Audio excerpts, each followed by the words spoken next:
Hello, everyone, and welcome back to another WhiskAYE Podcast. This time, number 25 of the normal podcasts. We're not quite that high on the special podcasts yet, but maybe one day. As usual, we are looking at a Dram Team box. This one is called Worldwide Whiskies, and I'll just quickly read you through the title card, and we'll get straight into some varied spirits. So on the card it says, whatever the travel destination you're dreaming of, and I don't think any of us are dreaming of many at the moment, or maybe lots of us are because we can't go anywhere. This globetrotting whiskey flight is guaranteed to make your drams come true. From shores near and far, we've pulled together a worldwide tour of 6 excellent and diverse distilleries. Whiskey yourself away on a sipping staycation and enjoy the trip. Cheers. 2 puns for 1 there. Yeah. And the fact that it's a flight works quite well as well. Yeah. This is why he's paid the big bucks. Yeah. I mean, I'm glad it's Worldwide Whiskies this week because it's much easier for me to come up with ideas for photos for the social media. I liked your last one. I think I was very much doing my best to not get cancelled. Yeah, we don't want that. We don't want that. No. Let us fans down, as legion of fans. Yes. Right, Not because my brain automatically goes to somewhere where it's going to get cancelled, but I just don't know where the line might be. Yeah, we're oblivious rather than malicious. Well, on this side of the lines. Yeah. Oblivious. Hanlon's razor. Yeah. Don't assume maliciousness if stupidity would explain it. Yeah. Okay. It's been a long time since we've had any whiskey, so let's dive straight into the first one, shall we? Into the first. Yes. We're going. I mean, you might not be too happy. No, I know, but we're going to Sweden for this one, which I'm not sure if it definitely means, but in my mind that means we're going to Mackmyra for the Intelligens, which sounds like a is it David Lynch film? He's got Existenz. So, it's Cronenberg. That's what it is. But yeah, so the cards. See why you get those two confused. To be fair. The card says, the world's first whiskey designed with the help of artificial intelligence. That piques our interest. For this release, Mackmyra used smart software to analyze their existing recipes, sales data, and consumer taste preferences, generating a huge number of new recipes predicted to be popular and of high quality. How did the AI do? Only a taste will tell. Checking it was like an Excel conditional formatting. Yeah. I mean, that's how all of my AI's done. Yep. So I'll let you have a sniff, and I'll tell you what you should be smelling. On the nose, should be toffee and creamy vanilla, fine oloroso tones, and fruit with citrus, pear, and apples. Herbal notes of aniseed, ginger, and white pepper, and a light tone of toasted oak casks. So it's toffee, and it smells oily. I don't know if it. If anyone doesn't get, I don't know if we've had them at Mackmyra on here before, but they quite often have a heavily smoked flavor, I believe. So yeah, it goes with the whole idea of like the whiskey matches the palate of the nation. Yeah, but and we all know that you're not a big fan. That's what I was alluding to. We don't hate Mackmyra. No, I just don't like smoked whiskey. No, I'm not getting any smoke in this. No, it doesn't say so, but we'll move on. I can get like sherryness from the Oloroso. I should probably smell it. Been a while since we did this. Got too far ahead. Yeah, I mean, I'm happy for you to let me dive in. It's definitely it does toffee, have a very sherry. Yeah. So, like all of the normal Christmas cakiness in the smell. Creamy toffee sherry notes on the nose. Yeah, and I get citrus a little bit towards the back end. Maybe a bit of like an aniseed in there. I'm getting like pepper. Some kind of spice. Yeah, it says white pepper. I mean, I never can tell if that's just alcohol in your nose. You know what I mean? Yeah, spiciness and like sometimes it's just alcohol burn, and sometimes it is spice, and it's hard to differentiate, in my opinion. Yeah, I don't think I'm experienced enough, but it's something we're actively trying to rectify. Yeah, we're doing a lot of practice. Yeah. So I'll let you go in for your taste. So on the palate, vanilla with fine oak notes, fruits with citrus and pear, herbal spices with slight tobacco leaves, and a very small hint of smoke. The finish is fruity and oaky, slightly salty, and with a dryish end. So I don't even get any hint of smoke, so it must be a very light hint of smoke. Oh, you've like broken yourself and now you're a peat monster fan. Yeah, I've crossed that threshold. Vanilla, and it does have like a pervasive woodiness going through it all, and I think that kind of plays into the dryness at the end. I'm not sure I get fruit notes. Herbal spices I can live with, because I think that plays off it's like earthy spices off of the woodiness.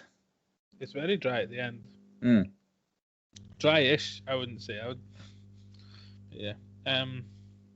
Yeah, it does. It has got that vanilla flavour in it a lot, which is generally the woodiness, isn't it? Yeah, but I think there's like an earthiness as well. Yeah. And I think those are what kind of makes the woodiness. Vanilla and earthy woodiness. It's quite light. I see that Chris has said that you get pear, so I'm going to say it's got an appley flavour to it. Yeah, I think really. It's like the orchard fruits. Yeah. It's like the smell almost kind of contradicts the taste, because it's got those sherry things, and and the creaminess, and I was expecting it to be quite heavy and, Oloroso and wide mouth feel and all that stuff, and it's not. It's quite light. I really like this. Yeah, this is a great start. I would say the fruitiness is kind of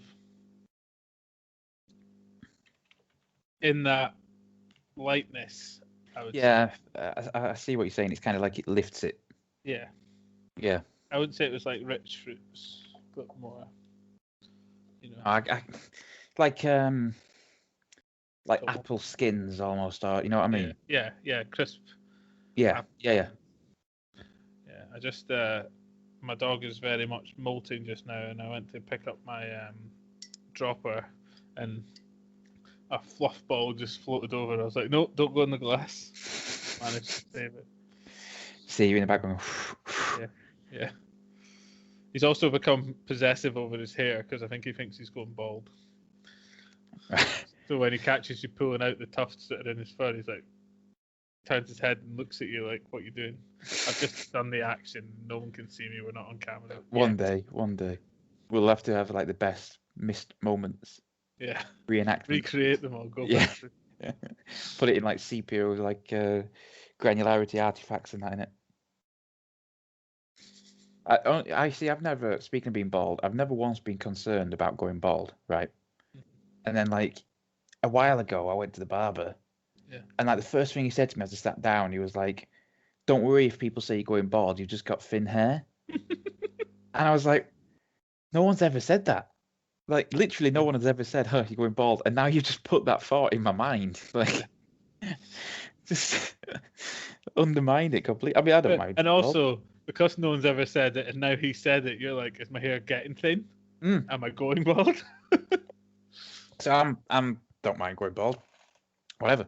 I don't shaved think. my head when I went bald. Yeah. So my dad still got all his hair, so there's fingers crossed. Yeah, I don't think I can. am. My uncle on my mum's side doesn't have any of his hair, so I've got a 50-50 shot on this. Just wear a wig, don't you? Yeah. I just wear caps all the time. Yeah, just like Donald Trump. I like the idea of just wearing something that's so incredibly like black that it just absorbs, like a Berlusconi look. Yeah. Or just like get whatever it's called, Black 2.0 or whatever they call it, Noir. I can't remember. The blackest black paint. Oh yeah, just paint your head with it. So warm. Zero reflection. Like I've seen someone point a laser at that and it doesn't show up. That's how black it is. Yeah. Anyway, do you want to move on to scores?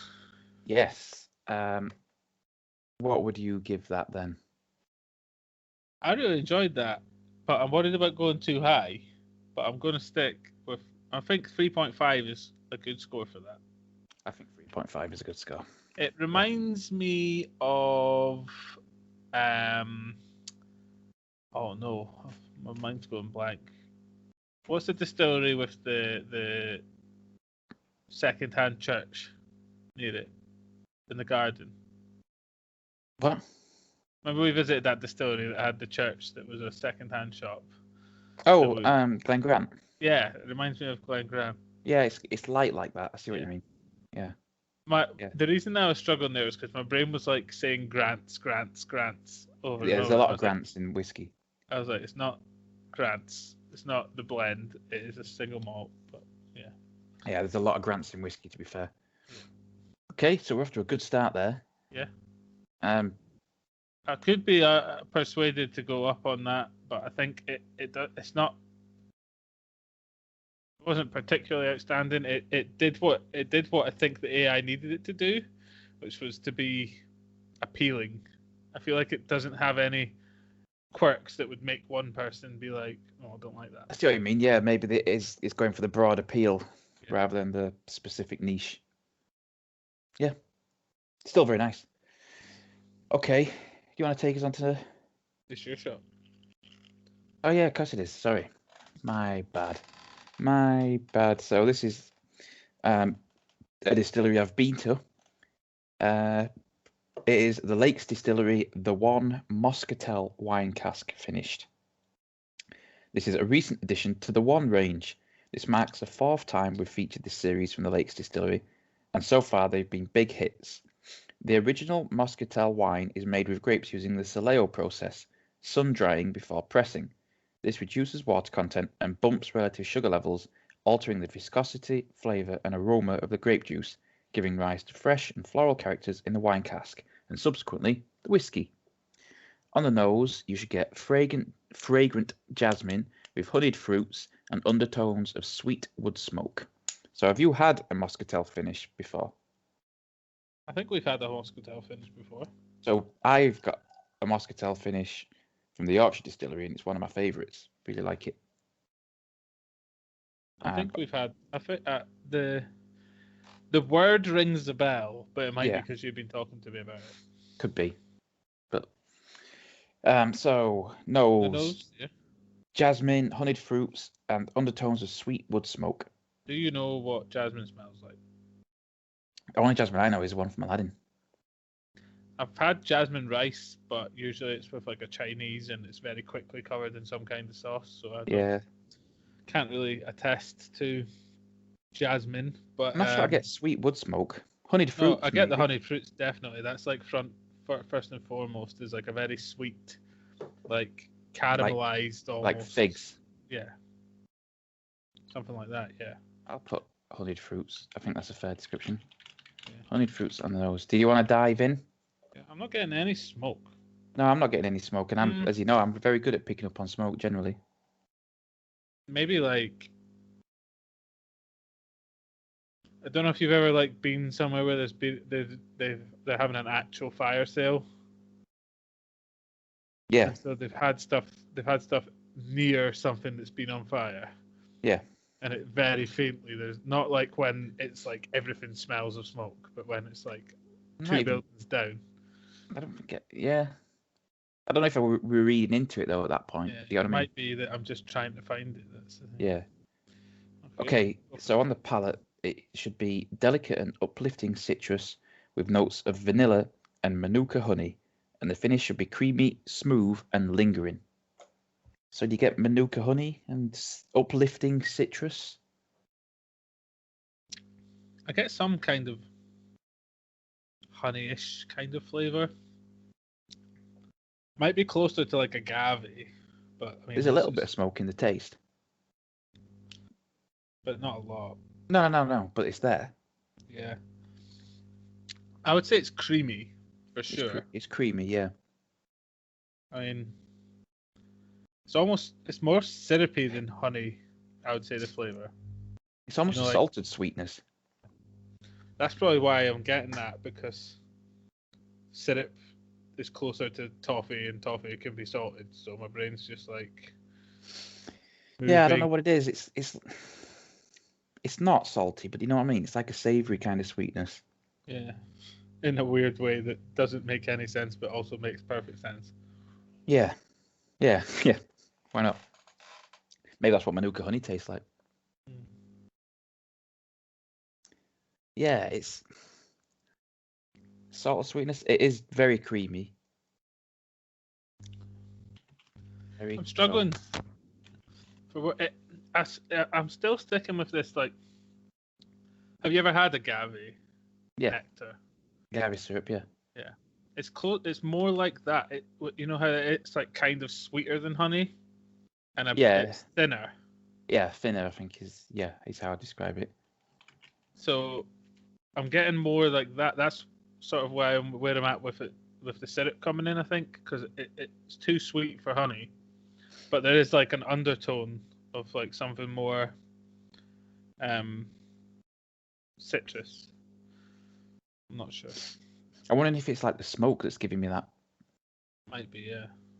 It's very light and it disappears almost immediately. You get the taste and then it's gone. Yeah.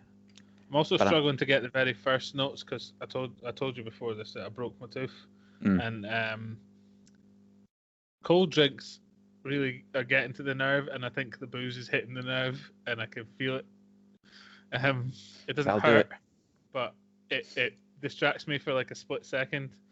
So I'm trying not to drink on that side of my mouth. Well, didn't they say that you put a little bit of whiskey on like teething toddlers? Hopefully by the next one I won't be able to feel it. Well, when you wake up, your tooth will have regrown. For the power of the water of life. Yeah, that's a difficult one.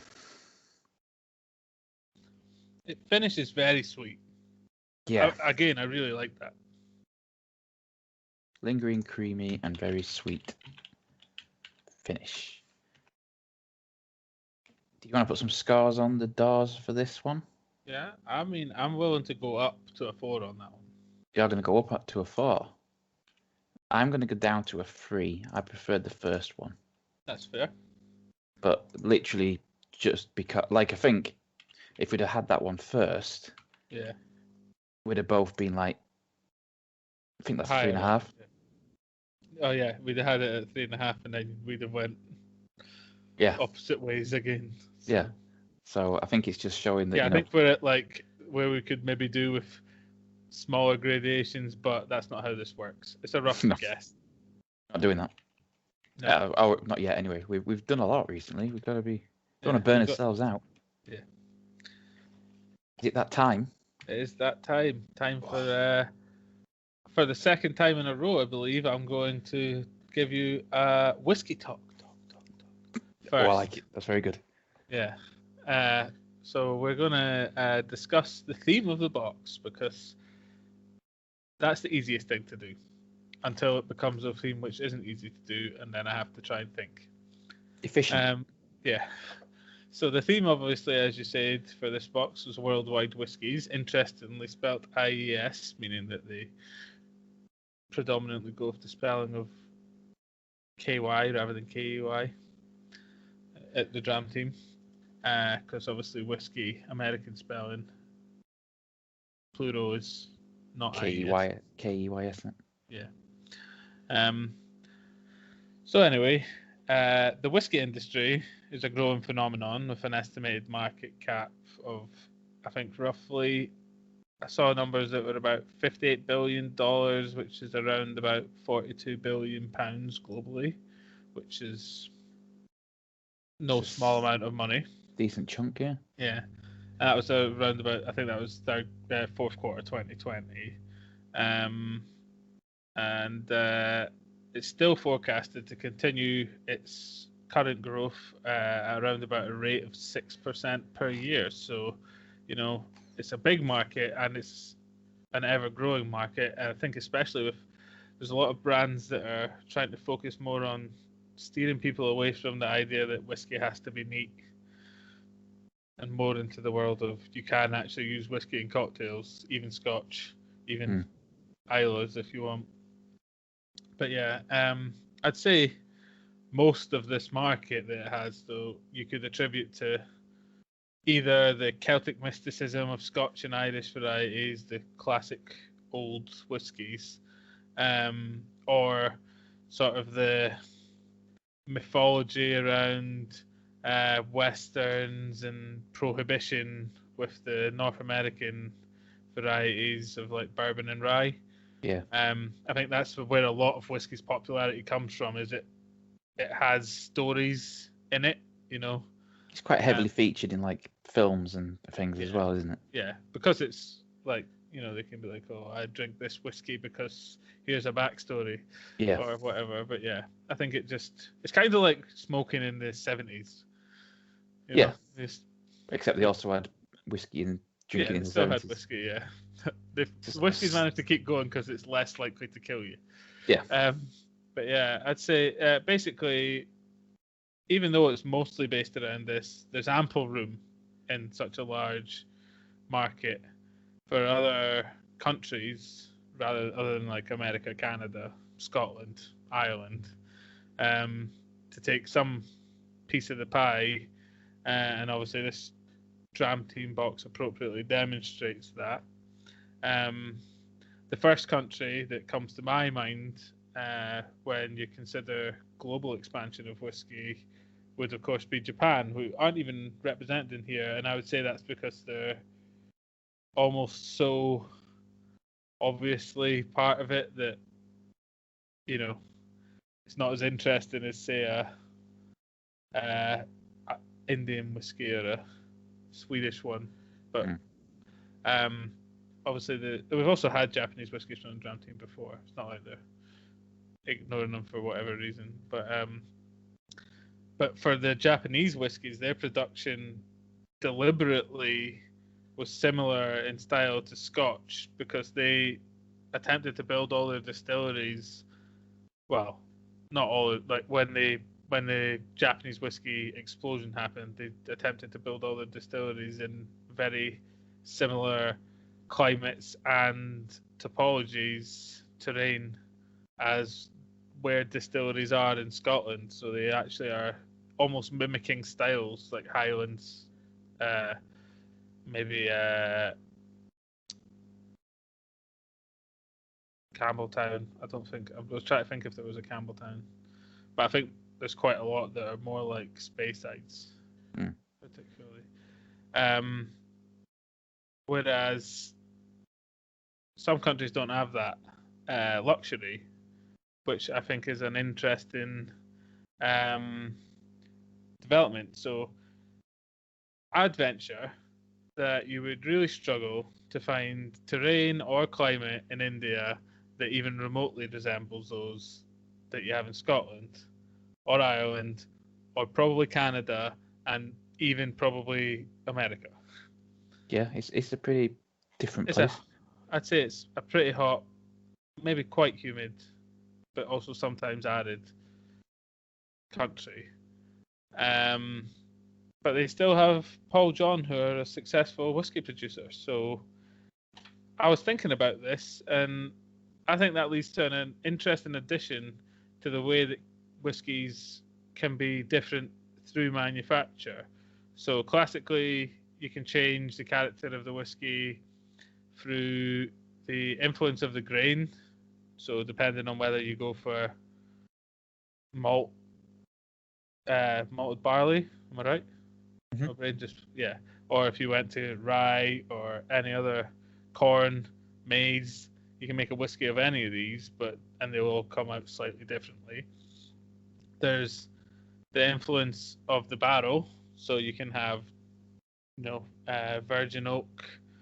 In Scotch, we use a lot of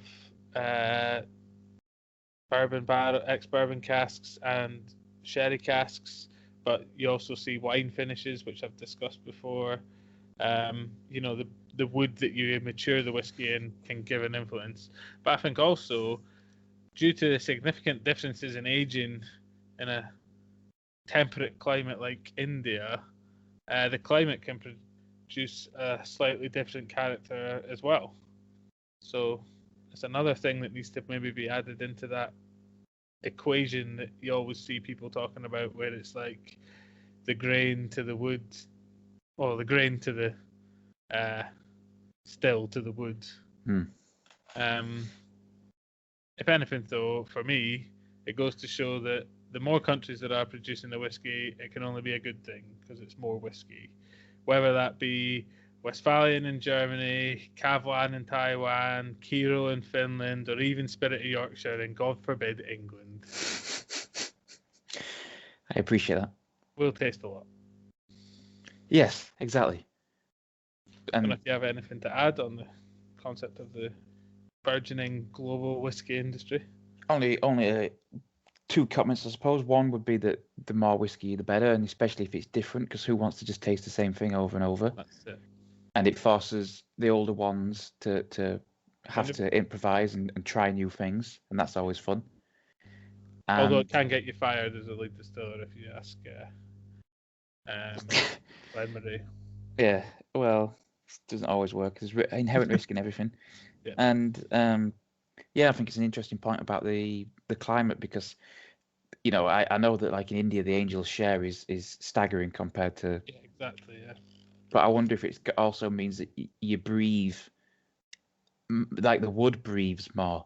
So yeah, you're kind of losing more, but there must be some of it that breathes into the wood and then comes back, if you see what I mean. Yeah, and I think you also will probably get more passage of flavour from the wood because of this evaporation that's happening. But then also there's probably a reverse. So when you go to somewhere like Kiro or Mackmyra, where they're up in although I mean some parts of Scandinavia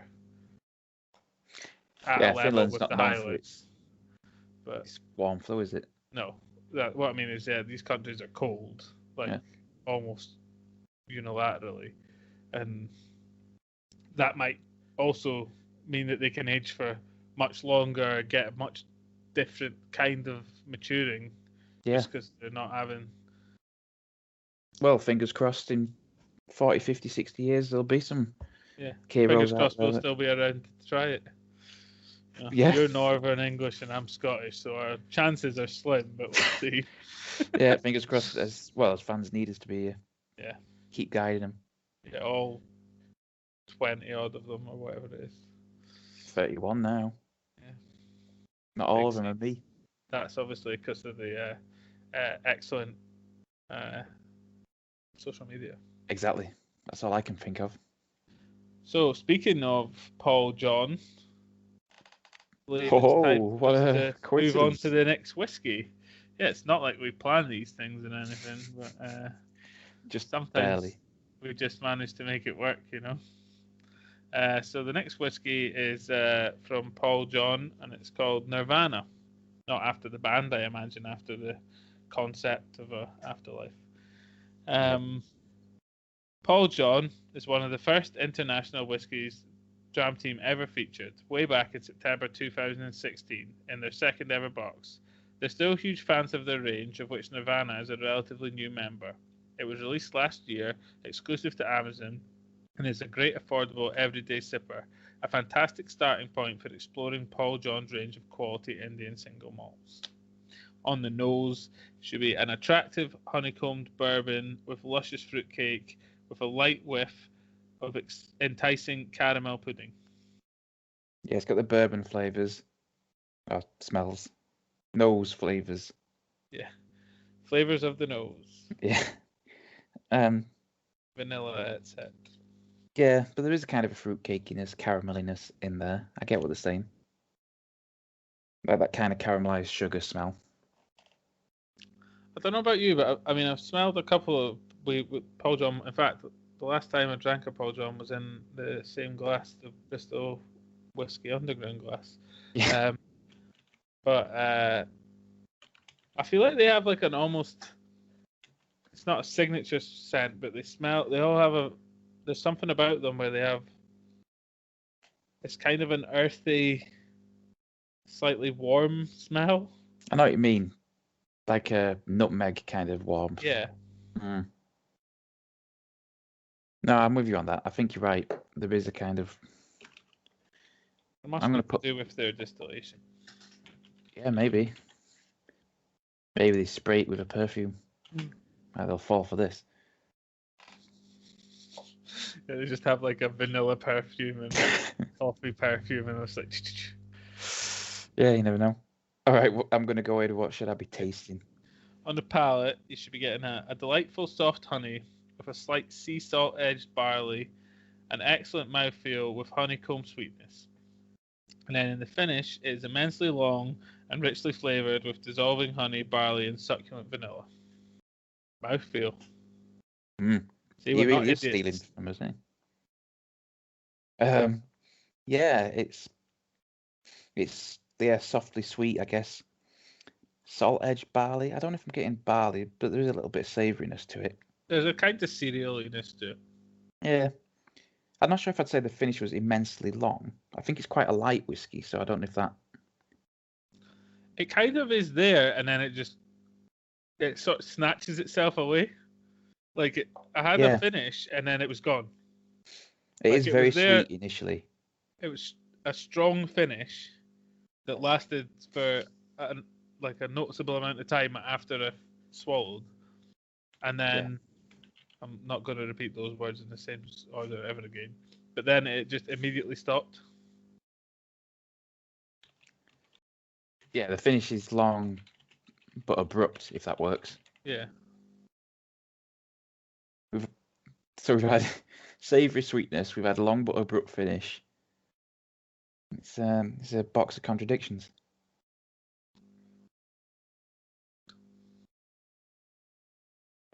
I'm just I'm getting more of that honey the more I taste it. Yeah. That kind of watery sweetness. Yeah, there's something I can't quite put my finger on. I'm going to get my last drink of it and see if I can try and work out what it is. Powered through that. Has it been that long?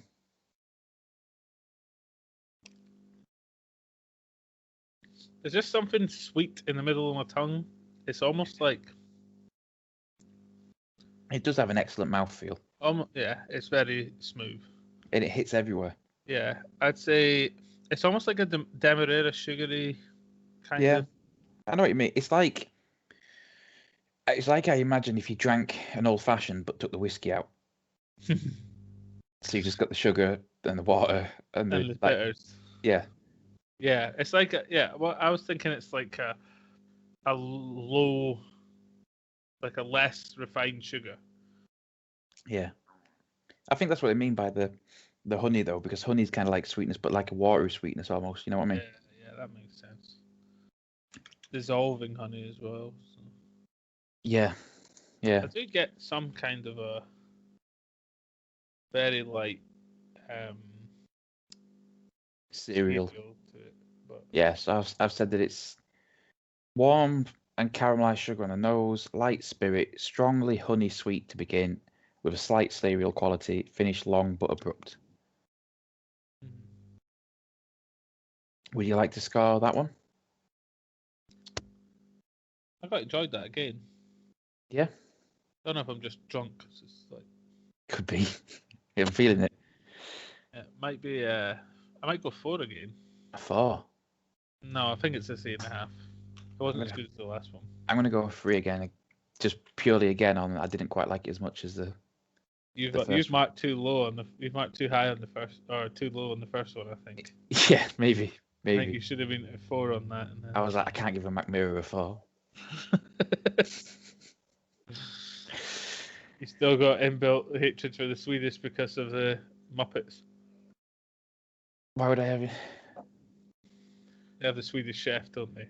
Yeah, but I like the Muppets. Yeah, I was looking for a reason. No, because normally I don't like McMirrors because they're normally really smoky. You're secretly a Norwegian black metal fan, and you hate Sweden because they cleaned up death metal. Yeah, that is something I was aware of. That's a very specific me reference that most people wouldn't get. Yeah, that's very... Yeah, well, you found us another niche. Yeah. I'll tell Loudwire. So, whiskey number 4 then. I think this one's mine. I can't remember. Yeah. So, this one, we're not going quite so far afield, for me at least, down my neck of the woods. It's Penderyn over in Wales. Penderyn Portwood. And it says, here at the Dram Team, we're big fans of port-finished whiskey, as are we. Yeah. After an initial bourbon cask maturation, the influence of the port finish combines wonderfully with Penderyn's signature fruity floral spirit style to give a wonderfully soft yet rich dram. And so, on the nose, you should have aromas of rich dried fruits with dark chocolate and cranberries, A hint of toasty oak mingles with a baked nutty dryness. I haven't poured it, sorry. A nice colour. Very, very red. Which I guess suits It is from very red, yeah. the port finish. Makes sense. So, rich dried fruits, dark chocolate and cranberries, toasty oak and baked nutty dryness. Oh, that's different. Yeah. There's definitely oakiness in there. Yeah. Don't know what you...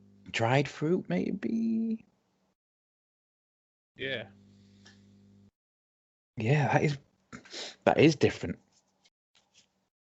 Oh. Almost like clove spice. Yeah, I'm struggling. Like, it is definitely clovey. That is a good call, but I was gonna say, as soon as I take a whiff of that, it just like clears my sinuses out straight away. I'm struggling. It's so different. I'm struggling to think of things to say about it. I get the dark chocolate now that I took it away from my nose for a second, and I can get this maybe coffee even. It's like very different. A bitter. It's got like some bitterness to it, but clove spice, bitterness, and oak in the smell. All right, I'll let you dive in. That might be like the nutty dryness that was getting me towards the coffee. Yeah, it could be. So it's a creamy richness with some honey and spiced notes emerging, and the finish is rich wood, chocolate, and dry fruits.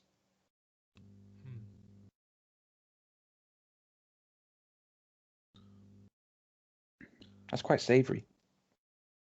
Yeah. Spicy. Yeah.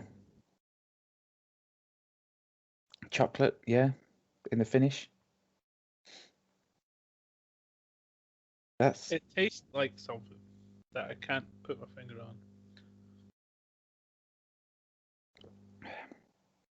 It's different It's again. Like,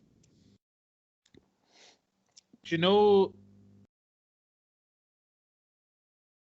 Is it Everton mints that have got the mint inside the toffee? I don't know, I'm afraid. I'm not really getting much. I know what it tastes like. There's a type of fudge. Right. This is very specific, and I've only ever had this fudge like 2 or 3 times. But I've only ever found it in like weird shops. I can't even remember what it's called, but whenever I see it, I remember it. But it's like a fudge that I only ever find in like weird shops in like very small towns in Scotland. Okay.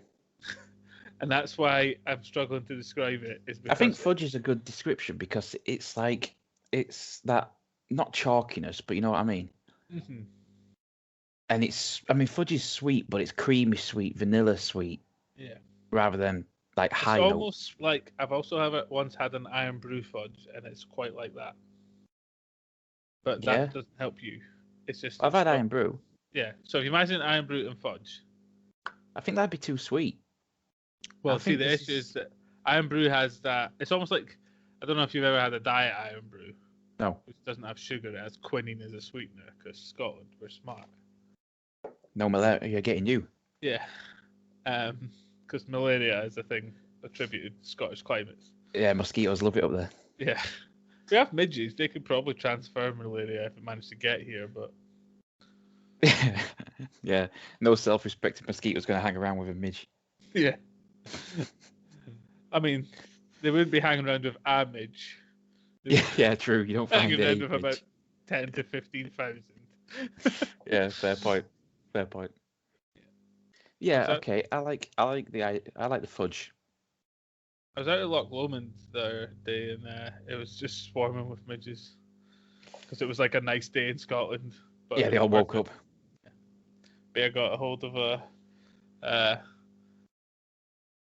half of a dead bird, but he didn't try to eat it. He just ran with it because I made him. I stopped him from getting it, and then when he went off lead, he went straight for it. Ran with it. It was like, I've won, and then put it down. So, who really won? Me. He didn't eat a dead bird. Fair enough. Yeah. It's a close run competition between you and your dog, but you're winning it. Yeah. And that's all that matters. Exactly. Whose chair does he have now? Yeah, my chair. Yeah. He's also taken to waking me up, so that's fun.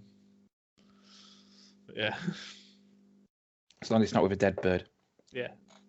So I've put fudge, light spice, chocolate in the finish. It is hard to describe, but it's quite addictive, that one. I quite like that one. Yeah, I've been not going through this one as quick because I'm trying to identify it, but I think now that I've worked out that it's Iron Brew Fudge, I'll put that as your comment. I don't think it'd be fair for me to put that because I have no idea. I do know what score I want to give it. Okay. What do you think? I think that's a 4 for me. Purely for being so different, I would agree. Yeah. I enjoyed it, and it wasn't like I've never tried anything like that. That was like remember when there was that whiskey that like danced around the mouth? Richter's Yeah, sour mash. Yeah, and that just got. I only know that because I really want to buy a bottle of that because it's so different. Yeah. That just got scored up because it was interesting, which is the point of drinking lots of whiskey. Yeah. Well, you know what time it is now then? We're going for a journey. We're going for a Josh's journey. That's excellent. And not for a big fight with other Joshes in America. Did you see that story? I did. It's a good. It was like Highlanders of Josh. Yeah, it was a good story. 4-year-old won it. So again, almost as if we planned it, we're going to Penderyn. Yeah. So we've had a few Penderyns when we've been doing Josh's journeys, and we've gone other places. So I thought it was about time we went to the distillery right on the doorstep. Isn't it? Got restricted journeys and that. Yeah, exactly. In the spirit of lockdown. Lockdown did just lift, so now you've decided to go close to home. Makes sense. Well, I'm travelling a bit, but I'm still being sensible. Yeah. So I don't know if you remember the Kiro founding story of a bunch of mates sat around in a sauna. That's the one. I was literally thinking the cheap supermarket. Yeah. Told you to leave. Yes, yeah, no, that'd be like how Spirit of Yorkshire was founded. No, so this one, it was a bunch of mates sat around in a pub talking about why the fact that Wales has no distillery. It's got a whiskey tradition back in the day, but none currently at the time. And so they decided to be the ones to fix that problem. I was going to mention this in my bit about how you would actually think the most realistic place would be the other Celtic nation. But... Yeah, exactly. So they obviously decided the same thing and decided to fix it. So they chose Penderyn, which is a town or village in Wales, on the southern tip of the Brecon Beacons. So, again, not too far from Bristol and Newport and Cardiff. And they chose that area because, as with most distillery locations, it has good natural spring water nearby. And it was launched on St. David's Day, which is, patron saint of Wales, in 2004 by who else but Prince Charles, Prince of Wales. So it all ties together, you see. And if that doesn't link it, that links it to one of our previous podcasts. To link it to our last podcast, Women in Whiskey, the distilling team at Penderyn is all women. Yeah. So there you go. I remember that, actually. Yeah, that's why they were on the Women in Whiskey podcast. So got all these links, you see. It all comes back together. It's a small world. Not by design, by the way, just that they were the most qualified for the job. Yeah, exactly. So Penderyn is different in that it uses a unique still designed by Dr. David Faraday, who is a relation to Michael Faraday, the famous 19th century scientist. Yeah, the man with the cage. Yes. And it's weird, this still, because unlike every other whiskey distillery you've ever heard of that uses your wash still and your spirit still, they use one still. So do they go back through it? No. So the way it works is they have almost like a column still on top of their Faraday still. And in that column still, you've got perforated plates, each higher than the last. And the way it works is your spirit vapor rises, and initially it's quite the heavy vapors because they come off first, and they hit that bottom plate and they condense and they fall back. And then, the lighter ones get higher, but they fall back. So eventually the spirit that you actually produce is incredibly light. And that's why they say gives them that kind of fruity floral style. So as you were saying earlier, it's like a Swiss cheese model, but instead of for the advancement of a pandemic, it's for the advancement of the lightest spirit vapors. Yeah, pretty much. It's similar to kind of, when we talk about Glen Grant, how they have a tall and they have a high angle arm at the top. Mm-hmm. This is taking that to the next level, and it's it's proven the impact because it produces spirit at 92% ABV, and the average is 67. Yeah, it's high alcohol content because all of the I don't want to call them impurities, but if you're talking in pure alcohol terms, the other elements don't make it. Yeah, they're too heavy. Pretty cool. So I assume that means that cask strength Penderyn will have to be like 5, 6, 7 years older than anywhere else. But they'd have to do something to it. It wouldn't be 92%. That might send you blind. Obviously, it'll lose some, but yeah, I mean, yes. If so they have 3 years old, it'll probably only be down to about 85. Yeah. So they have that. Initially, they had that one still. They then bought a second one. Because Penderyn is rampantly successful. They've got something like 50 gold awards. And to say that the first one came out in 2004, that's pretty good going. Yeah, they're very good. Yeah, they've got a lot of awards. Strangely enough, it's not seemed to have encouraged any other distilleries in Wales. They've expanded, or they are expanding, to 2 other sites, as we discussed on that Women in Whiskey stream. Yep. But yeah, I believe they've done it so well and have achieved such a quick market penetration that it's almost like intimidating for anyone else to even bother. Yeah. I can say I believe at the moment they are still the only Welsh distillery, which is a shame because obviously they're pretty good at making. Or it might be that Welsh people are like, I'm not opening a whiskey distillery because until you get whiskey, you have to make gin, and that's English. Yeah, maybe. So yes, they're known for their fresh, fruity, and flavoursome whiskies, as they put it, and they put it down to this, or at least partially down to, there's obviously influence from the master blender and the master distiller and everyone else involved in the process as well. And then recently, about 5-6 years ago, they purchased a pair of more traditional stills, and that's so they can experiment more with different whiskey styles. As we were saying, you've got to be able to experiment and to try out new things. So, and that's why they're expanding to new sites, so they can have one that's kind of car production, another one that's car production to expand it because they're so popular, and then the third one is an experimental site where they can try out new things, do limited runs. Pretty clever. Yeah. So most of the spirit is aged in ex-bourbon casks, as is usual. But they do offer a sherry wood finish, a Madeira finish, and they also make gin, vodka, cream liqueurs, and rum. Yep. So they're very diversified. So that's Penderyn.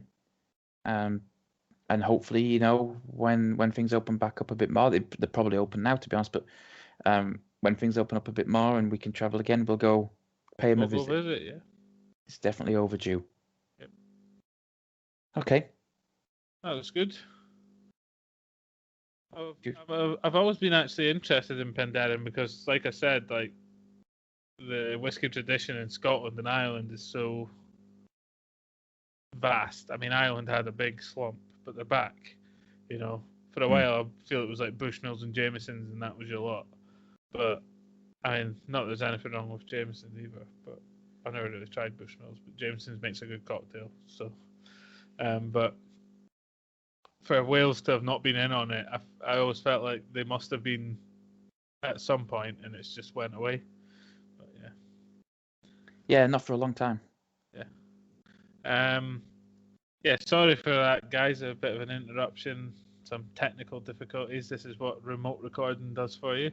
But yeah, I think you probably were hearing me say how England probably had a tradition of it too, but they're expanding into it as well. So I guess yeah. in a way, like England and Scotland both have kind of more distinct regions than Wales.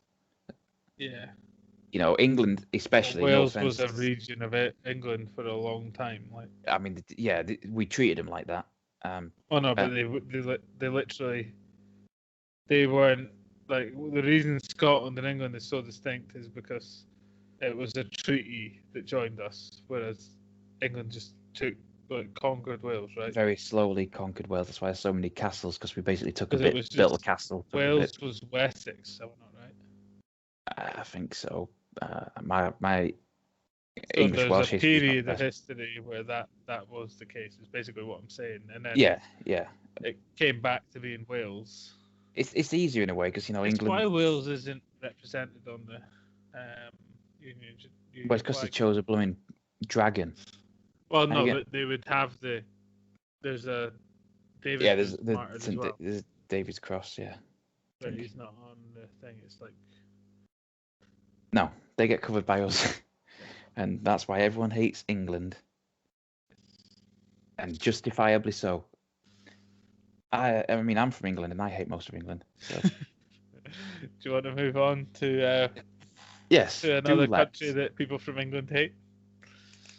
I think if there's any people on earth who like this country more than most, it's probably England. I think they're pretty hated around the world, but I think England's like, yeah, we feel your pain.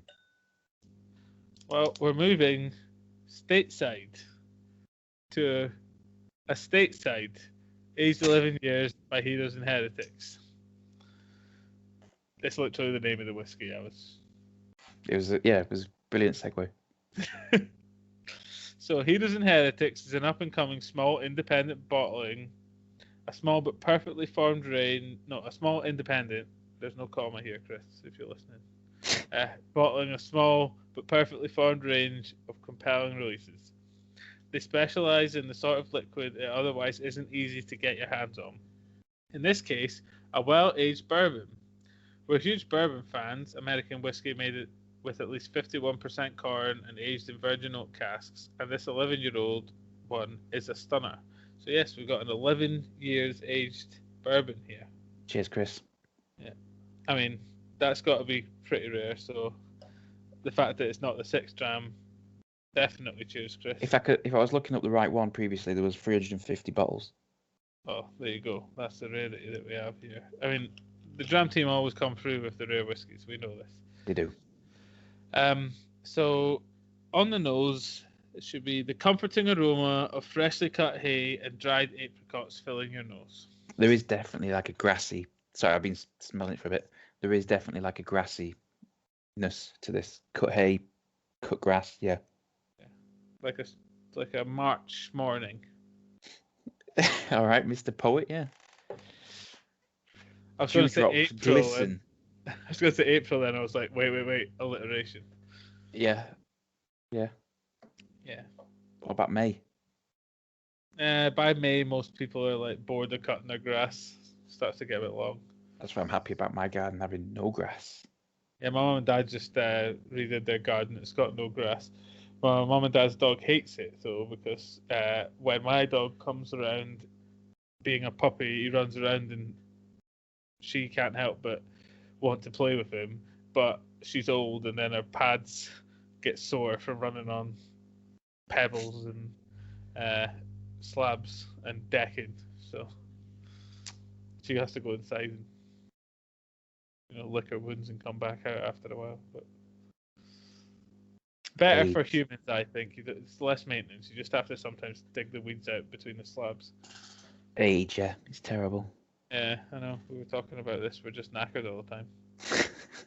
Age is good for whiskey, though. And so It is. Maybe we need to spend some time in a barrel with full of whiskey.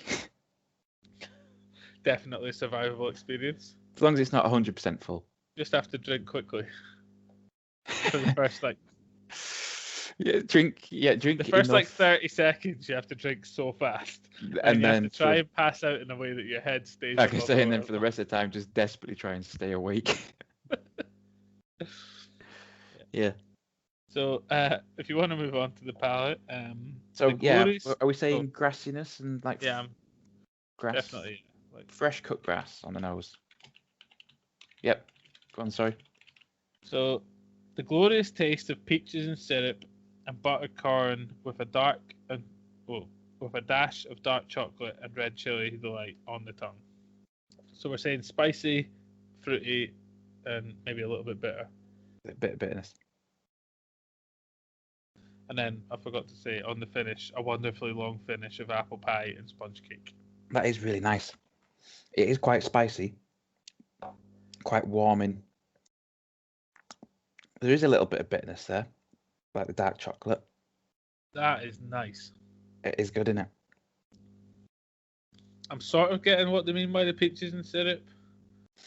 It's like a fruity sweetness.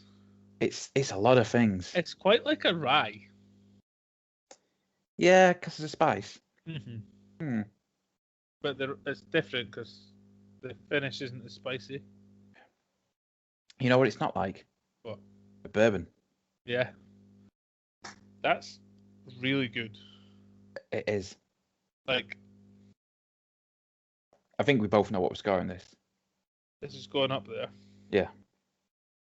It's complicated though. Like it's got that sweetness, and then there is a little bit of bitterness comes through, and it's quite spicy, and it has a hell of a long finish. I think this finish is quite dry for me though. Like it's drying my lips out. It's not got the tannins. No, but I think it's just because it's a 51% bourbon. Yeah, it could be. This is very good.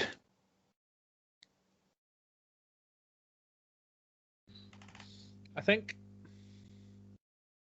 I'm not sure I get the sponge cake on the finish, but it does have a kind of fruit pie. There's some kind of baked good in there. I think it's back to that thing that I tried to describe before, where it's the edge of the fruit pie pastry with the sugar on it. Yeah, the crust. Yeah, the edge of the crust, yeah. Oh, it's like the lattice on like a mince pie. Like a Christmas pie, not a minced steak pie. Yeah. I would have never suspected when you said mince pie. Are you meaning a minced steak pie? Well, see, that's because you're English. Fair. Yeah, so for all our foreign Scotch listeners, pie to you. For all our foreign listeners, yeah, we were meaning a mince pie. Scotch pie is a mince pie. You call it a Scotch pie? No, well, you can call it a Scotch pie if you want. What is a Scotch pie? It's a pie with mince in it. Well, like a mince and gravy, or right? Actually, more particularly, less gravy and just like a stodge of mince. You do like your stodge. Yeah. And I mean, to be fair, that's fine by me because that means you do good porridge. Yeah. No one does better porridge than the Scots, which makes sense. You're quite known for it. Yeah. But I still think the best porridge I've ever had is for porridge is instead of going all milk, half water. No. It works. I'm sorry. See, this is it. You see, you guys make the best porridge, but then you put salt on it, and it doesn't work. No, I'm not saying salt. I'm just saying I would always not go salt. I would always go for toppings over seasoning my porridge. But yeah, I like my almonds and my mixed fruit, dried fruit. I like a banana. Banana and porridge. Long baked goods. Flavors on the finish. What would you like to score this bad boy? I mean, it's teetering towards the big score, but I think it's going to be a 4.5.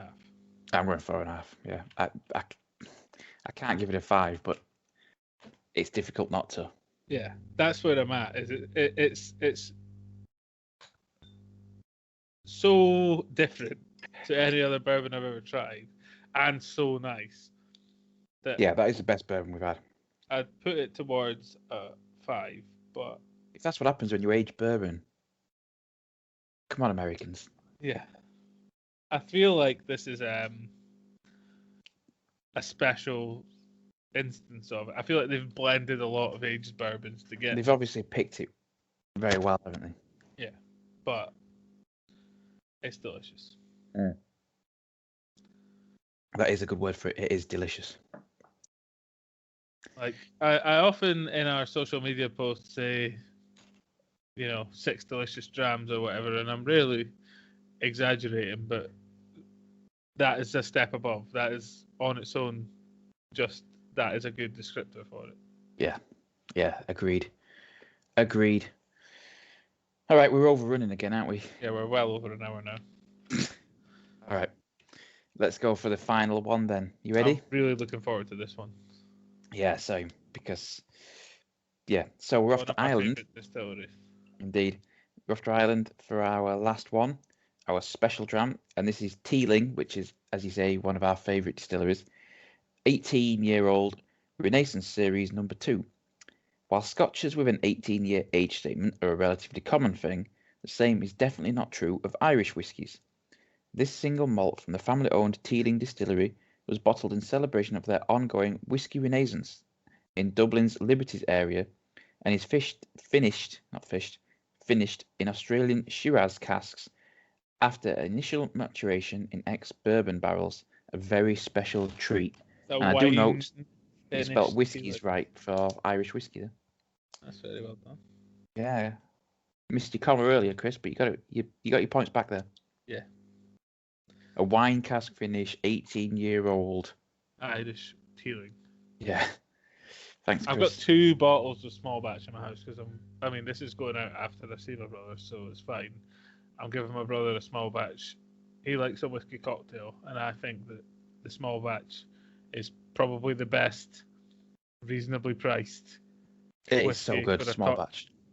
But for a cocktail, like for an old fashioned or a whiskey sour, it's So on the nose, you should get red fruits, sour cherries, red currants, and hard candy. Is hard candy not the like boiled sweets, isn't it? Is that not the internet slang for dark web? Only you go to jail for a very long time videos. I don't know. I'm sure there's a film called Hard Candy because that's not as cool as you. Yeah. I mean, I do actually get cherries. I don't watch those videos. Just admitted it on YouTube. Yeah. I'm just saying, I've seen it. There was a film called it, and everything's on dark web is on a film now, isn't it? Yeah. I do get cherries from that. I was about to search that term on Google, and I'm just not going to do it. No. That's smart. I've got principles. Yeah, you don't want to be in jail, you mean? Yeah. It would make this difficult. Yeah. Here, can you give us a time slot once a week? Well, every I was fortnight. just thinking about the fact I'd have to smuggle in 6 whiskies to you. Yeah. I'd be walking very badly for a while. Yeah. If you're like, Chris, can you make these bottles slightly when more Chris was on streamlined? about like maybe go for bigger ones but less of them. Yeah. I'd be like, no, not about that. No. Yeah. Yeah. So cherries. I'm definitely getting some kind of.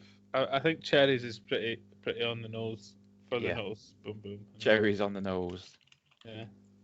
Okay, so on the palate you should get strawberry, peach, ripe bananas, and soft spice, and the finish is sherbet, toast, and roasted peppers. I'm actually gonna take a drink of water to make sure my palate's fully cleared for this because I only get 10 mils. So.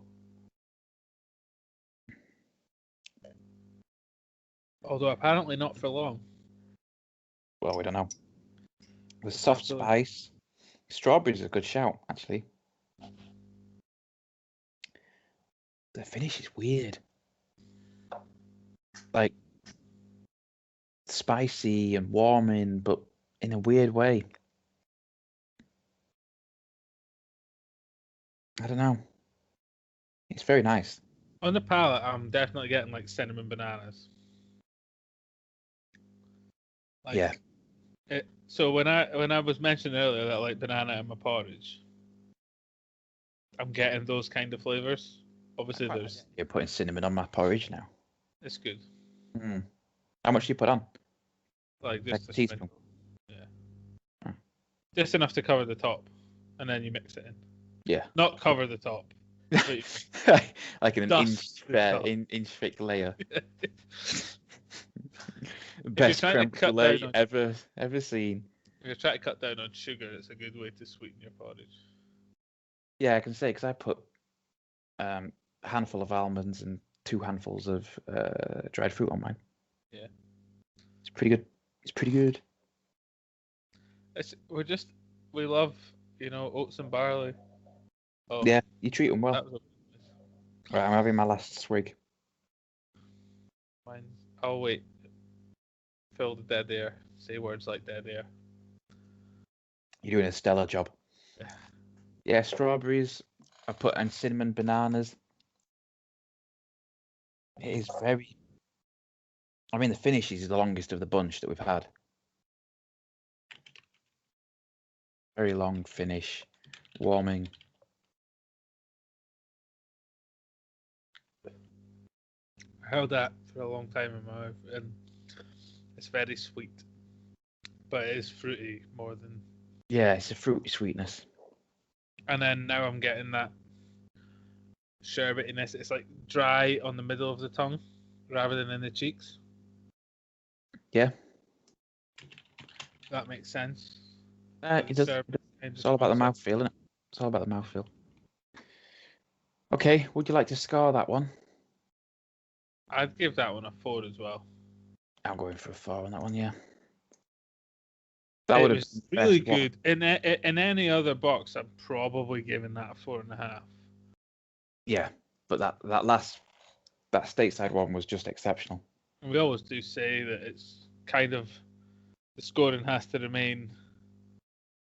Like the first one, we try and score objectively among all of whiskey, but then what we should do? We should get a bottle that we agree is a 3.5. Yeah. And then just have that score against it. Yeah, have that as his first whiskey. Like a little bit of it. Like a Glenfiddich IPA or an Aberlour 10, King of Scots. Have a little bit of that and then be like, right, that's what we're saying is a 3. And then we can score based on that. Mm. There you go, guys. We've just committed to drinking more whiskey. Yep. Always happy to commit to that one. 18 minutes over our time. Still not done an outro, but I would definitely say that this is a very good box. Even, for Dram Team standards, and they are very high, believe me. Yeah, this is a high standard. Like, I suppose that... To give it an 18-year-old Irish and an 11-year-old bourbon in one box. And like a rare, I think quite a rare Penderyn. Yep. And I knew the Lakes. Yep. And New McMirror. And the Nirvana's. Well, the Nirvana's an exclusive to Amazon, isn't it? Exclusive, yeah. So if you hate Bezos, this was your only chance to get it without supporting him. Yeah, as always, we recommend.